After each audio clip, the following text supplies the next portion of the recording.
Olá, meu amigo, minha amiga, sejam bem-vindos a mais um Portal do José. Hoje, no encontro super especial, domingo foi o Dia do Meio Ambiente. Eu tinha programado aqui para entrevistar o Dr. Alexandre Saraiva, ele que é delegado da Polícia Federal, para a gente falar desse acontecimento. E aí houve também esse infortúnio do desaparecimento do Bruno Araújo, indigenista brasileiro, e do Dom Phillips, Dom Phillips, né? Eu até anotei o nome aqui, desculpa se errei, acho que é isso mesmo, Dom Phillips.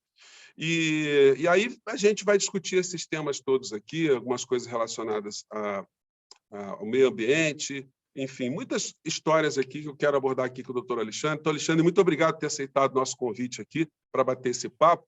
Eu queria, antes de mais nada, perguntar qual é a sua relação com a região norte aqui do nosso país. Como é que se deu a sua atuação ali, quais são os principais desafios, para dar um panorama geral para nós que estamos aqui na região sul, sudeste do nosso país e não conhecemos a região, do que se trata. Eu já tive ali naquela região, mas de passagem. Eu fiz aqui uma viagem com amigos do Rio de Janeiro até o Acre, né? Atravessei aquela região toda ali e já me assustou muito naquela época, já faz mais de 10 anos, de ver o Acre absolutamente devastado ao longo da rodovia.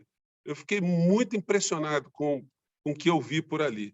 E eu pensei, pô, será que isso está acontecendo em outras áreas também da região amazônica? Então, bom, vamos começar por aí. Obrigado, doutor Alexandre, por estar aqui conosco. Eu que agradeço, José, a oportunidade de compartilhar as experiências amazônicas que eu tive.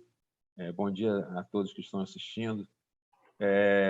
Bem, eu fiquei na Amazônia 10 anos, eu fui como voluntário, eu já estava no Rio de Janeiro, já estava lotado no meu estado, e sempre tive uma preferência por questões ambientais. Já trabalhei em todas as áreas da polícia, mas meio ambiente sempre foi para mim uma matéria especial, porque pela importância e pela impossibilidade de substituição. A natureza leva milhões de anos para criar uma espécie que é extinta pela ganância. A região, então eu trabalhei em Roraima 4 anos, trabalhei no Maranhão, que está no Nordeste, mas é Amazônia Legal e todo o bioma é Amazônia. Trabalhei no Amazonas, trabalhei no Maranhão 3 anos e trabalhei no Amazonas 4 anos.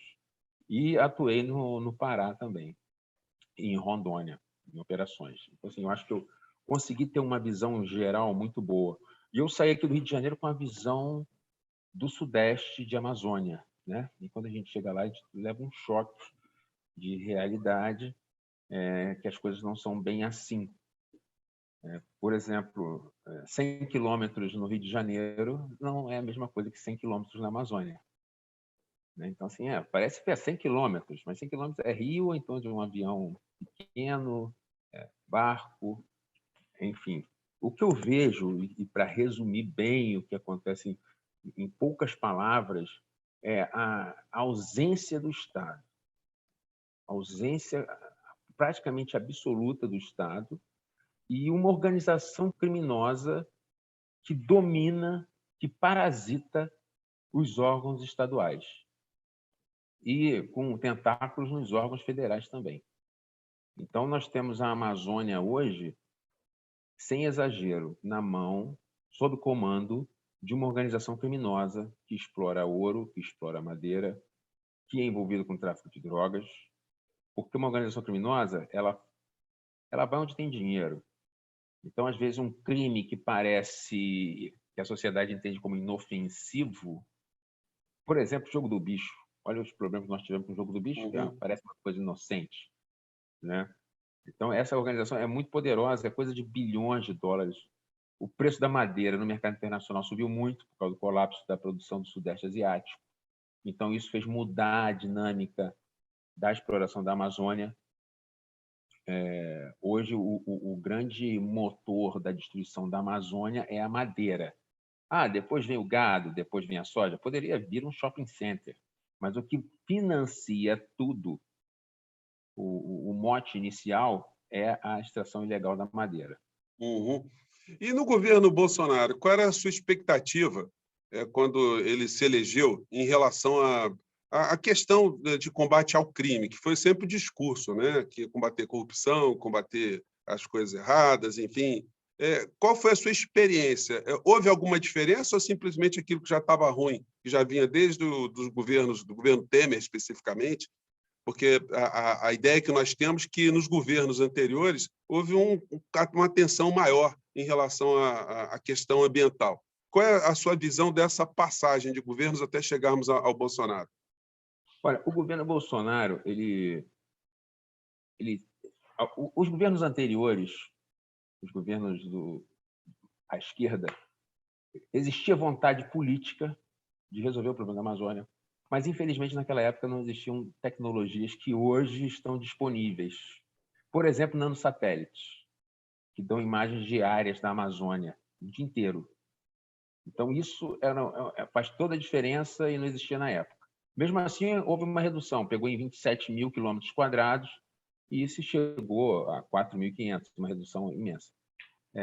No governo Bolsonaro, foi o contrário. A tecnologia existe, as tecnologias existem, análise para os isótopos estáveis, para a rastreabilidade da madeira, satélites, nanosatélites, mas não existe vontade política. Zero. Ao contrário, a vontade política é voltada justamente para a defesa do infrator, para a defesa de quem está destruindo a natureza. Então, isso é um discurso que acaba fortalecendo esses criminosos. E aí você vê prefeito, vereador. Teve um caso de um prefeito de uma cidade que mais desmata em Roraima, Rorainópolis. O prefeito foi falar comigo, pedir, foi lá junto com os madeireiros, com os criminosos, pedir para eu pegar leve, para eu orientar. Eu falei, eu não tenho orientação nenhuma para dar. A orientação é a lei. Vocês vão cumprir a lei e acabou o problema. Né? Então, assim, a Amazônia nunca teve vida fácil em governo nenhum. Mas hoje ela está entregue de uma forma absurda e talvez de difícil reversibilidade em alguns casos. Por exemplo, o lançamento de mercúrio na água. Sim. E a Polícia Federal ela fica com a sua autonomia extremamente limitada nessa história, né? Porque, na medida que existem outros órgãos que são colaborativos, que estão tendo uma política de desmonte, não adianta só a Superintendência da Polícia Federal tentar combater essa história sozinha, até porque tem uma questão anterior, né? Mas até que anterior, que eu digo o seguinte, da estrutura orgânica da própria polícia. A chefia geral, o Ministério da Justiça, eles têm uma atuação em relação à Polícia Federal que, de um certo modo, freie a atuação da Polícia Federal, iniba ainda mais a ação da Polícia Federal, ou não? Tem uma solução de continuidade e o desmonte foi nas outras instituições? Primeiro que o IBAMA é o órgão mais importante ali para a proteção do meio ambiente, né? São os experts, legislação ambiental por vezes é complexa, então a Polícia Federal tinha como tradição, como costume, trabalhar com o IBAMA, e isso deixou de acontecer nesse governo. O IBAMA foi completamente desarticulado, tiraram o IBAMA do tabuleiro da Amazônia. Mas, no que diz respeito à Polícia Federal, eu estou há 18 anos na polícia. Durante 16 anos, eu nunca recebi uma ligação para deixar de fazer ou fazer alguma coisa, determinada investigação. Isso nunca aconteceu. Nem comigo e não tenho conhecimento de ter acontecido com nenhum colega. Então, havia realmente uma... Eu digo que eu fiquei mal acostumado, minha geração de delegados ficou mal acostumada com essa verdadeira autonomia que nós tínhamos. Mesmo quando atingíamos pessoas ligadas ao governo. Isso mudou no governo Bolsonaro. A prova foi o que aconteceu comigo. Eu instaurei um inquérito em 2020 para investigar madeireiros lá no Pará. Enfim, foi a maior apreensão de madeira da história, talvez da história mundial, 226 mil metros cúbicos de madeira. É até difícil a gente imaginar essa quantidade, mas só para ter uma ideia, um caminhão caminhão daquele grande, carrega 40 metros cúbicos. Faz a conta. E de uma hora para outra apareceu o ministro do Meio Ambiente lá, questionando a operação, primeiro dando uma entrevista no estado de São Paulo, Eu respondi numa entrevista na Folha de São Paulo e depois foi lá pessoalmente questionar a operação, falou um monte de bobagem e apresentou documentos fraudados. Aí eu achei que ele tinha ultrapassado a linha vermelha do... Ele já estava assim, no limite, porque já era um absurdo o ministro do Meio Ambiente fazer aquilo. Agora, quando ele apresenta documentos, e esses documentos são evidentemente fraudados, são produto de fraude, e eu provei isso lá naquela convocação na Câmara dos Deputados, eu entendi que ele praticou crime. Então, eu fiz uma notícia crime ao Supremo Tribunal Federal, e aí, no dia seguinte, eu estava exonerado. Como é que está essa história hoje, doutor Alexandre Saraiva? Como é que tá, o que aconteceu com essa carga, o que aconteceu com essa reivindicação desses madeireiros, enfim? Para você ter uma ideia, 70% da carga não foi sequer reivindicada. E aí ficou lá no TRF, saiu uma decisão bizarra do desembargador Ney Belo, dizendo para devolver o que tinha etiqueta, uma coisa que não faz o menor sentido, porque a coisa mais fácil é você pegar uma etiqueta numa madeira. E ignorou a existência de dezenas de laudos periciais mostrando que a madeira foi retirada de terra indígena, foi retirada de área de proteção permanente. Então, estão nos laudos. Aliás, esses laudos eram no conhecimento, inclusive, do Ricardo Salles. Porque o pessoal da divisão achou assim, pô, ele pode estar sendo enganado pelos madeireiros. Ele pode estar de boa fé. Vamos mostrar o laudo para ele, né? E mostraram. Mesmo assim, ele foi lá sabendo fazer a defesa. Então, assim, o dolo é claríssimo, claríssimo. Agora, hoje, está lá, a madeira não teve destino ainda, nem que sim, nem que não. O que acontece foi o seguinte, quando o Ricardo Salles pediu demissão por conta dessa operação e da outra, da Quanduba, que vem em seguida, foi a que atingiu em cheio o Ministério do Meio Ambiente, ele pediu demissão do Ministério e aí saiu do Supremo e foi para a primeira instância. Salvo engano, a Operação Aquanduba está na Vara Federal de Altamira. E Androantos está em Santarém. Juízes de primeira instância. E, sinceramente, para encarar aquela organização criminosa lá, só o Supremo Tribunal tem estatura para encarar aquele pessoal. Porque eles têm senadores. Eu perdi a conta da quantidade de senadores que mandou ofício. Eu tenho esses ofícios que eles mandaram para o Ministério da Justiça, mandaram para o diretor-geral da PF, defendendo ostensivamente, me ameaçando. Então, é bastante complicada a situação. O judiciário também tem uma parcela de culpa grande, né? Tem alguns juízes. O juiz lá que determinou uma multa de R$200 mil para devolver a madeira e o maquinário, que eu não cumpri. Mas você fica sob pressão, né? E o Ricardo Salles, ele teve alguma iniciativa jurídica em relação às tuas acusações, às tuas declarações? Porque se ele não está devendo nada, ele tinha que fazer alguma coisa, né? Ele fez alguma coisa? Nada. Eu estou doido para me processar. Porque eu tenho 2 carrinhos de supermercado de prova. Tem uma coisa chamada exceção da verdade, né? Exatamente. Eu posso provar que o que eu digo é verdade. Eu posso provar isso tranquilamente. Então, eu posso... Acho pouco provável que ele entre com essa ação.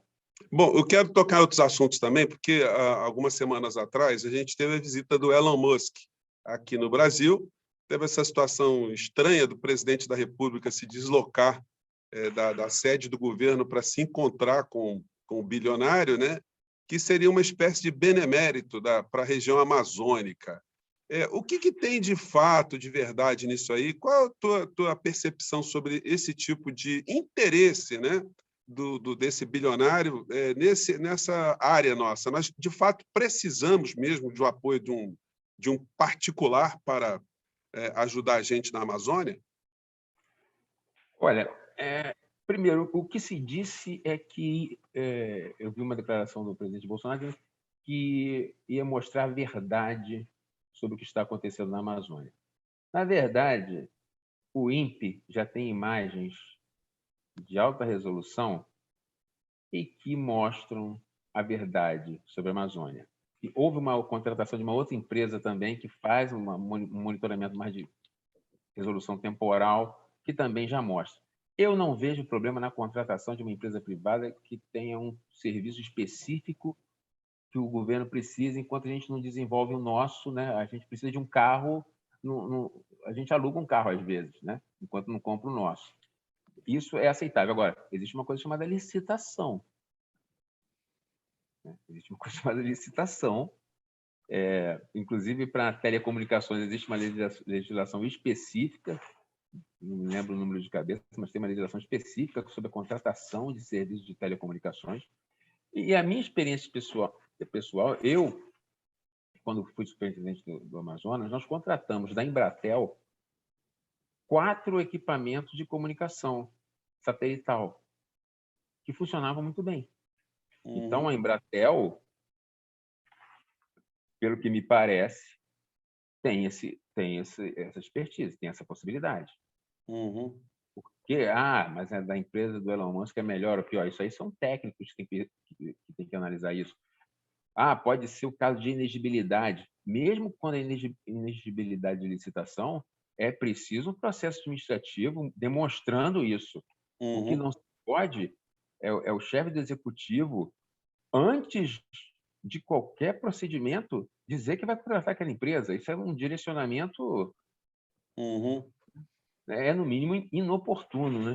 Sim, sim. Alexandre, assim, a gente sabe que nós estamos num momento aqui no Brasil, no mundo, né, de muita desinformação, enfim, as pessoas se fecham em determinadas bolhas e as pessoas que apoiam o atual presidente da República, que acreditam piamente nele, em tudo que ele diz, acreditam também que não há uma devastação na região amazônica, que, de fato, são interesses externos que se colocam contra o Brasil, contra a exploração da Amazônia, a exploração para o povo brasileiro, e que nós somos o país que mais preserva as florestas. O Bolsonaro disse, você pode andar de avião por cima da região amazônica toda, você não vê nada, enfim. Qual é a tua visão sobre esse tipo de argumento? Existe, de fato, algum fundo de verdade nisso ou nós estamos ficando doido, todo mundo aqui? Não, existe ainda muita floresta. O Brasil é uma área que tem muita floresta, mas nós estamos destruindo muito rápido. Muito rápido. Então, isso, mais 50 anos aí, a gente não vai ter essa floresta toda. E a destruição é evidente. Mas eu sobrevivi de avião. Mas sobreviver de avião não quer dizer absolutamente nada. Tem que olhar uma imagem de satélite. Mas, para isso, as pessoas precisam acreditar que a Terra é redonda, né, cara? Satélite. Né? Se pega imagem de satélite, você olha, e tem imagem de satélite disponível no Google, no site da NASA, e você acompanha a evolução temporal ali de uma determinada área, qualquer cidadão vai ver que a devastação é imensa. Eu já vi casos lá de 400 hectares, ou seja, 800 campos de futebol destruídos em pouco mais de 30 dias. Então, isso é muito. O INPE, ano passado, fechou, acho que em 13 mil e poucos, 13 mil quilômetros quadrados. 13 mil quilômetros quadrados. É o tamanho da cidade de São Paulo, talvez. Sim, e esse desmatamento ele tem finalidade para pecuária, especificamente para pecuária, ou são múltiplas atuidades? Mudou para pior, né? Porque essa dinâmica, eu acho que o agronegócio brasileiro é unido com esse povo da madeira e merece todo o preconceito que ele sofre.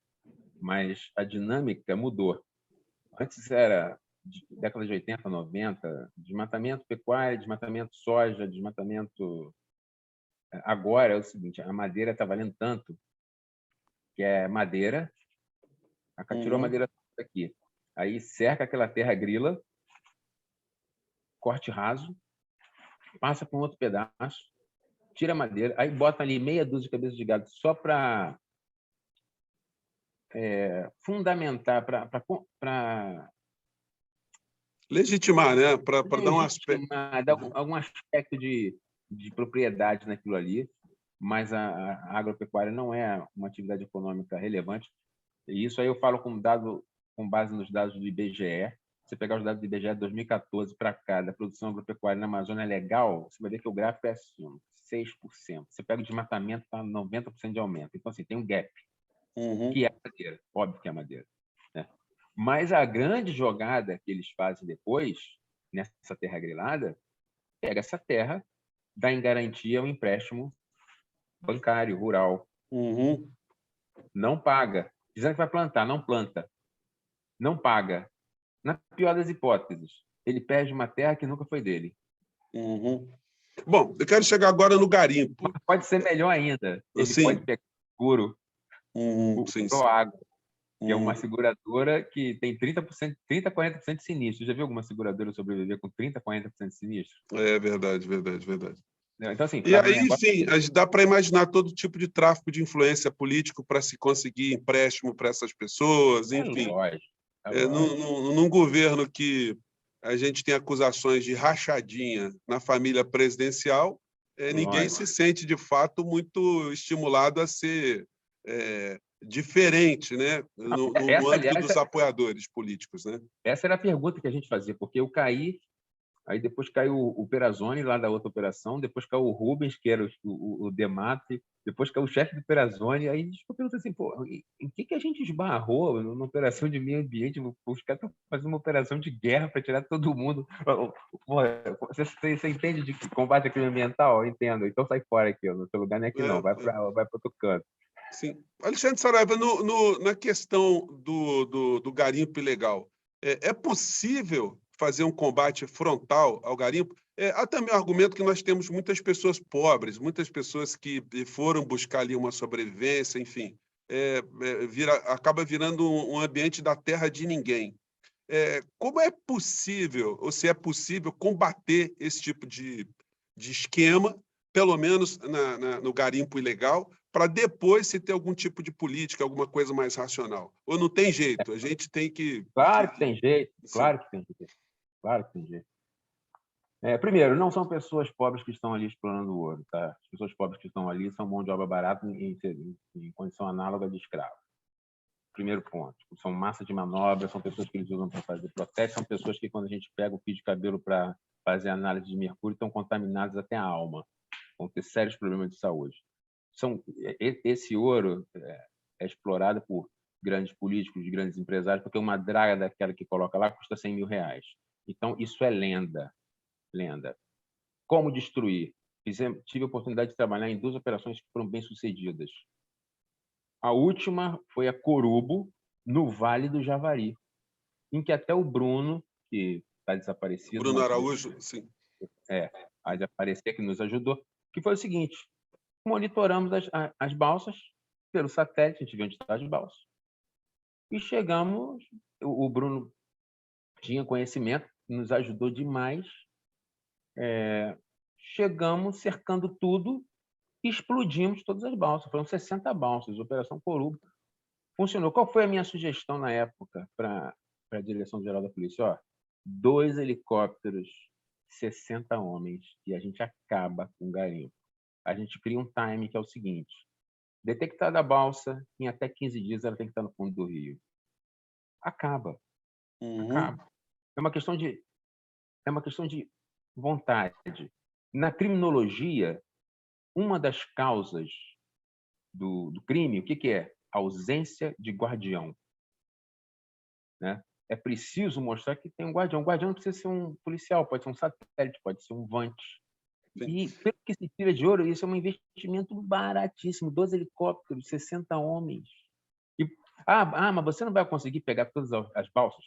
Talvez não, mas eu crio risco na mente do criminoso. É a lógica da lei seca. Qual a probabilidade de ser parado na lei seca? 0,01%, mas isso faz com que 80% das pessoas deixem de beber antes de dirigir.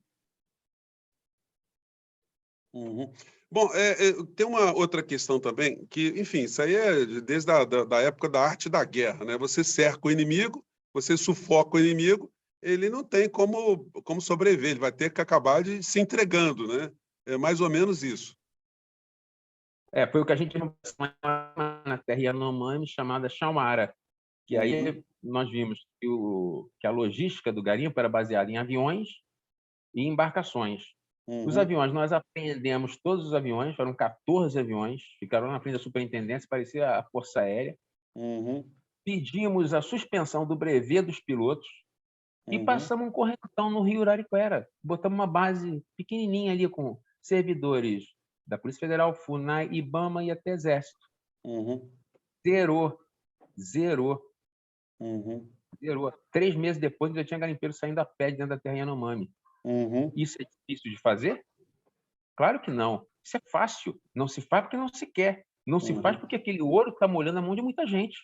Sim, tem um discurso também que vem de cima, né? Um líder de Estado, ele tem muita importância naquilo que ele faz, no comportamento. Quando ele tem um discurso que acaba fomentando esse tipo de ilegalidade, para as autoridades fica mais complicado combater, porque você está combatendo uma questão material, mas você está combatendo também uma ideologia, né? Uma ideologia de depredação de uma maneira geral. Daí a gente entra no Bruno Araújo e no Dom Phillips. O que pode ter acontecido com eles, Alexandre? Aquela região ali é uma região inóspita, de difícil comunicação. É muito comum as pessoas ficarem sem comunicação, já perdemos contato com a equipe, às vezes até 3 dias.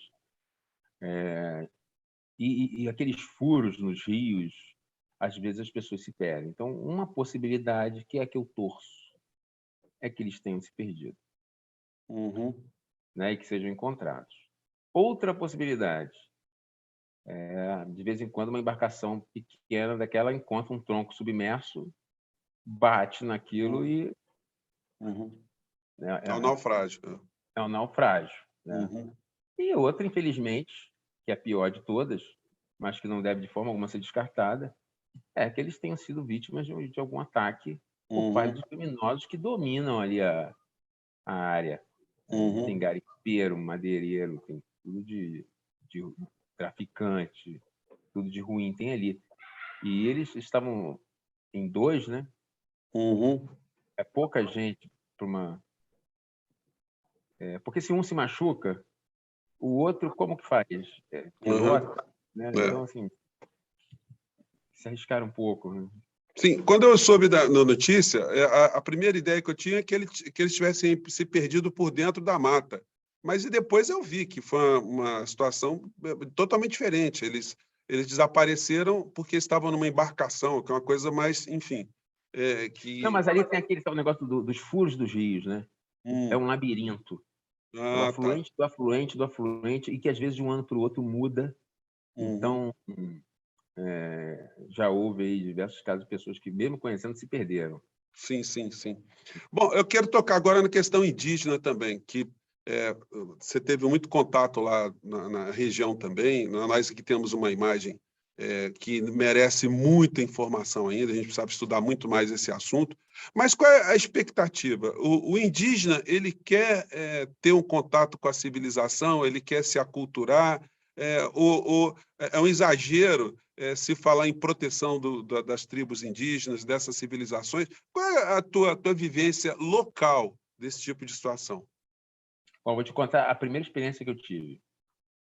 Quando eu cheguei em Roraima, me falaram assim: os Waimiri e a Troari, eles fecham a BR-174 de noite, passam uma corrente lá, não deixa ninguém passar. Eu falei, mas que absurdo, eu vou lá olhar isso. Aí eu peguei a viatura, viajei 500 quilômetros de Boa Vista até um posto nosso, fica num lugar chamado Jundiá. E Boa Vista fica numa área de lavrado, de savana. Mas 60 depois já era para ter floresta. Você olha para um lado e para o outro, tudo devastado. Não tem um boi, não tem soja, não tem nada. Você vai, só área devastada, queimada. Você sabe onde você vê floresta de novo? Quando começa a terra, o Waimiri, a Troari. Aí eu já cheguei lá com... Bem, esses caras não são assim tão ruins como estão querendo me passar. Né? Cheguei lá, perguntei para um agente antigão que estava lá e falou: chefe, isso aí é a melhor coisa que tem. Eles não cobram pedágio, eles só fecham de noite. Para a gente aqui controlar a criminalidade é a melhor coisa, porque a gente consegue fiscalizar tudo e quando tem viatura nossa passa, quando tem coisa perecível passa, eles são tranquilos, que não tem problema nenhum. Acho que não vale a pena essa briga, eu também acho. Por coincidência, né, no tempo que eu estava lá, que eu fui lá 2, 3 dias, passaram 2 caminhões, 2 contêineres de madeira. Aí fui olhar, tudo ilegal. Aí já aproveitei e fiz a doação para o Zoaimiri. Né? Então, assim, já fiz uma boa política de boa vizinhança com eles. E, de fato, na Terra Waimiri, você pode olhar no Google, cara. Assim, começa a Terra Waimiri, tem floresta. Daqui para cá, tem mais nada. Você olha no Maranhão, o que sobrou de floresta amazônica? Terra indígena. Então, assim, existe uma relação entre o indígena e a floresta de interdependência. Eles precisam da floresta e a floresta precisa deles. Né? E eles são, para mim, um símbolo e do que nós precisamos defender na Amazônia. E o indígena, ele é vulnerável, ele está em um estado de vulnerabilidade.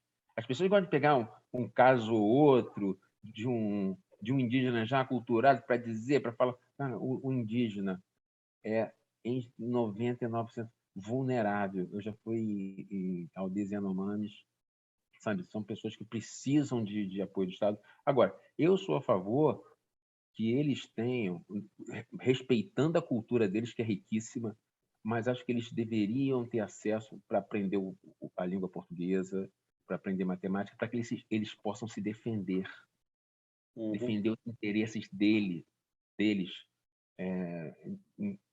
claro, para aqueles que quiserem, né? Mas acho que deve se abrir essa oportunidade, porque é um meio de defesa. Eles precisam se defender. Doutor Alexandre Saraiva, estamos chegando aqui no finalzinho do nosso papo. Eu já quero deixar amarrado contigo um outro encontro, porque a gente vai acompanhar o desdobramento aí, o desfecho das buscas em relação ao Bruno Araújo e o Dom Felipe.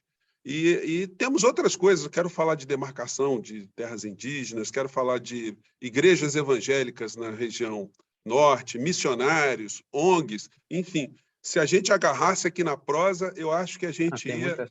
Até amanhã. Eu queria saber um pouco mais das suas experiências também. Eu tenho certeza que as pessoas que estão conosco aqui também gostariam de saber. Mas hoje a gente vai ficar por aqui. Te agradeço imensamente. Vamos ver se no mês que vem a gente volta aqui para falar de mais coisas. Os assuntos são vitais aqui para o nosso país e é necessário que espaços como esse nosso que a gente tem aqui, que a gente jogue luzes sobre essas questões, que essa análise de uma região vital para o Brasil, para o mundo, não fique apenas no romantismo, apenas na visão que a gente tem à distância. Né? Quero te agradecer mais uma vez e muito obrigado, viu? Eu que agradeço pelo convite e estou à disposição. É sempre um prazer comparecer. Tá bom, gente. Muito obrigado. Muito obrigado a todos vocês que estão conosco aí. E mais tarde a gente volta mais uma vez. Um grande abraço e até lá. Tchau.